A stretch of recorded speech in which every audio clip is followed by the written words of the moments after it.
I want to set the stage of why I chose the brand pillars for my discussion on branding. First of all, it was great to be a part of the work group with the Brand Birth group. They were wonderful. They really, I think, nailed it when it came to what our industry should look like and what we should stand for. So my community has always been this utopian. Everything is wonderful. Everybody loves everybody. We had a mayor for 40 years because we have no term limits. Most of his council had been there for over 20 years. And about 6 years ago, we finally changed that in that he finally decided to retire, and so did two of the incumbents. So we got a new mayor, we got two new council members, and probably 20% of the city staff retired at the same time. So in that year, 2010, all heck broke loose because everything changed. Nothing was perfect anymore. But then the next election came around, and interestingly enough, nobody ran against the mayor. The incumbents had one opponent each, and so again, there was utopia. Everything was wonderful. Everything was the same. And then 2016 happened, and all heck broke loose. We were faced with Measure A, which for us was the Caruso-affiliated developers wanted to build a beautiful mall in our community on the lagoon. They did something a little differently. It was legal, but different in that they put it on a ballot measure. That caused 6 months of pure havoc in our city. Neighbor against neighbor, business people against business people. Nobody really knew what was going on. There were signs everywhere opposing this particular development. Suddenly, we discovered that utopia was having its issues, and things were not so perfect anymore. What was really fascinating about that is that Caruso spent $13.4 million to defend their initiative. The residents put yet another initiative on the ballot, and with $92,000 defeated Caruso by 52 to 48. That set a whole nother set of issues forward, because November was our election, and we had two incumbent council people running. And for the first time in 25 years, people were coming out of the woodwork to run against those two incumbents. At the end of the day, one of those incumbents was unseated, and the person that was elected was under 40 and female, and a Democrat. I don't even want to begin to tell you how much that set things on fire. It was ugly.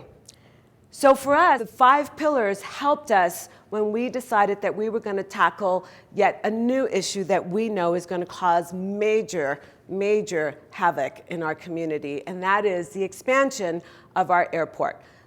I want to go through them so that you understand how we use them. Depth of knowledge, unimpeachable trust, universal respect, advocate for business, pillar of the community.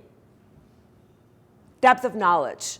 Chambers know a lot about a lot of things, but when it comes to specific issues, we need to make sure that we collect the right data and that we collect all the data, that we understand what we're collecting and how we're going to use it, and then that we access experts to make sure that we do know what the data says, because sometimes there's a lot of assumptions made. Unimpeachable trust. This is what happened both in the election and the ballot measure. The community started distrusting our government process. They did not feel that our council was there for the residents or the business community, and that caused major issues. What we discovered from that and what we learned about it afterwards is that it all came down to communication. What was communicated, how it was communicated, and to whom it was communicated. So you've got to figure that out. You've got to gather all perspectives, even the ones you don't want to hear, because those are the ones that actually give you an edge in being able to answer the questions that might come up when an issue comes up.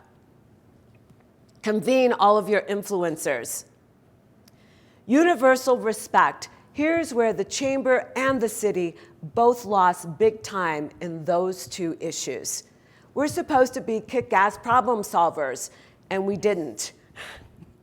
Yes, it's on film.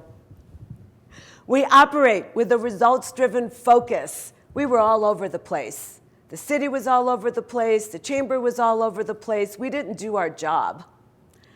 We are the defender of business values. We needed to be the ones to dispel all of the garbage that was being put out on social media. We foster a culture of collaboration, and that, in fact, was our downfall. We had neighbors against neighbors. Our board was not in concert with how we were going to message this whole issue. It became huge. Universal respect. Advocate for business. We forgot what our role was. We spent so much time trying to figure out who was where that we forgot what our role was. We're supposed to be the ones that move change and innovation forward. We're supposed to be that catalyst. We partner with business to ensure that the local economy stays strong. The parcel was set for that. It was a great project. It was better than anything else that could come down that pike, but we didn't defend that. We need to be the voice that is heard. We weren't even speaking because we could not agree on how we felt about the whole situation. We're supposed to be the organization that strengthens the community. That incumbent was ousted because the person that won kept telling everybody she was going to be the voice of reason. She was going to listen to the community. She was going to be the defender of all those folks that felt they weren't being heard. And we got left in the dust. Pillar of the community. Again, we're supposed to know what we stand for. And it's really important that you get clear with that. And we had a very long board retreat, getting clear on what we're supposed to be and how we're supposed to be the one that brings it all together. So the case study was our expansion of the airport. We started a quality of life committee with a specific group of people, those folks that we feel are the influencers in our community. We had board members, member at large, and residents so that we can hear all perspectives, so that we understand what it is we need to do in the future so that this doesn't happen again. And a big part of it, again, was the communication piece. So how we disseminate information, how we collect information, where we get it. Always know the answer to the question or you're going to get caught. You're going to get caught. Depth of knowledge. Again, that data gathering, you've got to know where to get it, who to get it from, and how reliable is it, and do people believe where you got the data from. So we met with everybody, the folks that run the airport authority, because our airport belongs to the county. It just sits in the middle of our city. We went to the consultants who are working on the airport expansion. We talked to pilots. We talked to land use folks because we discovered that safety was a big issue, and that's what was holding a lot of it down. We also discovered that we had bad information. Everybody kept telling us it was the size of the plane and how many passengers it could carry. Well, it's not just about the size of the plane, it's the size of the wingspan, because we have buildings on either side of our airport. We have a school, we have a shopping center, all of those things come into play. And so we were able to bring all of those people together, talk to them individually, and then talk to them as a group so that we could hear each other out.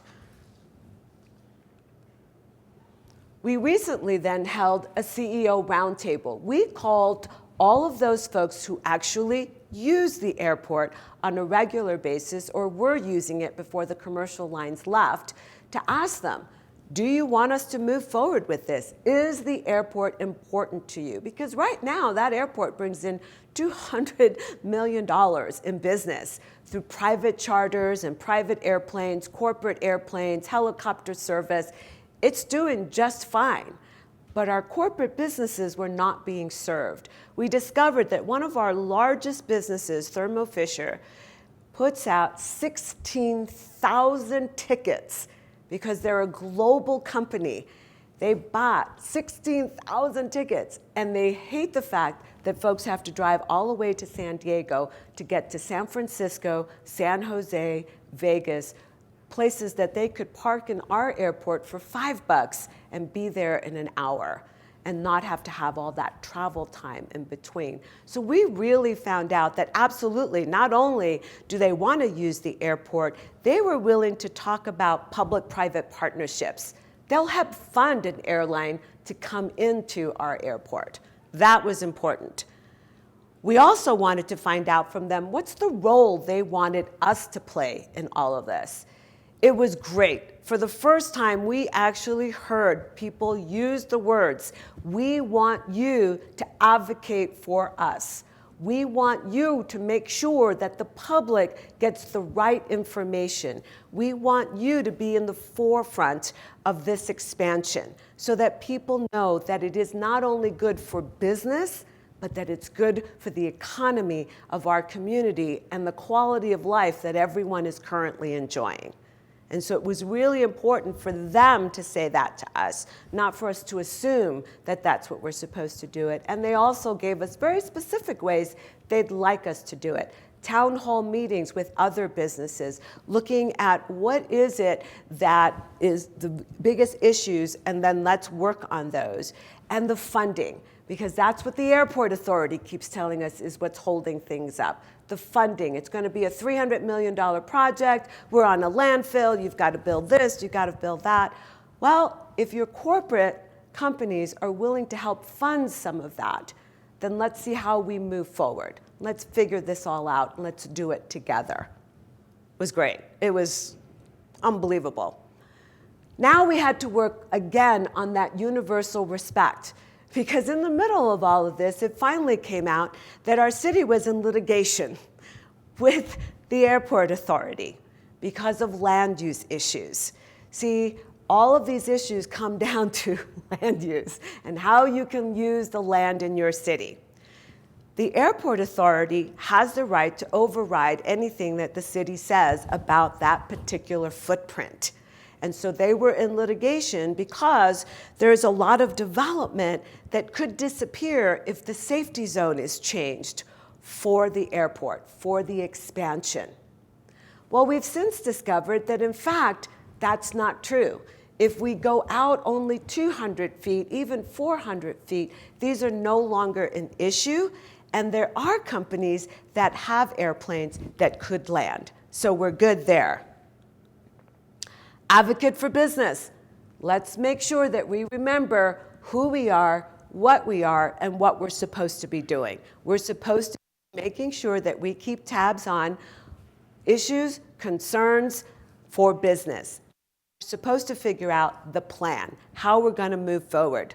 We're not afraid to write letters. We're not afraid to testify. We're not even afraid to fill buses and take them wherever we need to go so that they will know that our members want this to happen. Pillar of the community, do as I say, not as I do. Make sure that you know what you stand for. Realize that not everyone is going to agree, but even the naysayers have important information you need. Work towards a great business climate that creates a great quality of life. Live your brand. Breathe it. Know what it means. Know what you stand for, and you will be successful.